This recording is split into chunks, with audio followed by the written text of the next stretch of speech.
মেয়েদের গায়ে পড়তে তোর খুব ভালো লাগে তাই না? এই তো দেখছি আমার থেকে হাজার গুণ উপরে। মানে কি, আপনার কথা বুঝলাম না। আমার কথা বুঝিস না তাই না? ওকে, বুঝিয়ে দিচ্ছি। এই বলে উনি আমার শার্টের কলার ধরে একটা রিকশায় ওঠালেন। তারপর উনি আমার পাশে বসলেন, আমার এক হাত শক্ত করে জড়িয়ে ধরে বসলেন যাতে পালাতে না পারি।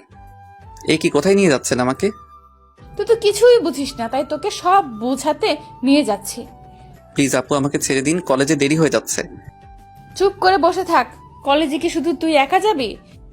আচ্ছা, আমরা কোথায় যাচ্ছি এটা তো বলেন। মেয়েদের গায়ে পড়ার তোর খুব শখ তাই না? এবার দেখবো কত মেয়েদের গায়ে পড়তে পারিস। আপনার কোনো কথাই তো বুঝতে পারছি না। তোকে বললাম না, সব বুঝতে পারবি। এখন চুপচাপ বসে থাক। একটু পরে রিক্সা দাঁড় করালো, তারপর আমাকে নামতে বলল। এখানে নামবো? হুম। তারপর দুজনে নামলাম। আমরা এখানে কেন এসেছি?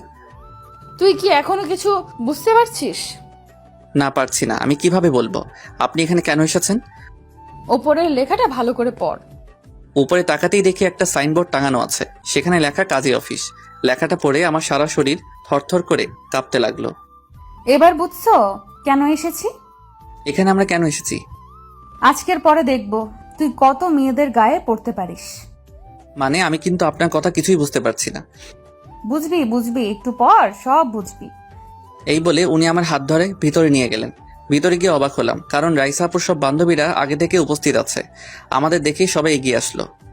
কি রে, তোদের আসতে এতক্ষণ লাগলো? এই বরটাকে আনতে যত দেরি হলো। ও, তাহলে এ আমাদের দুলা ভাই? আপনারা এসব কি বলছেন?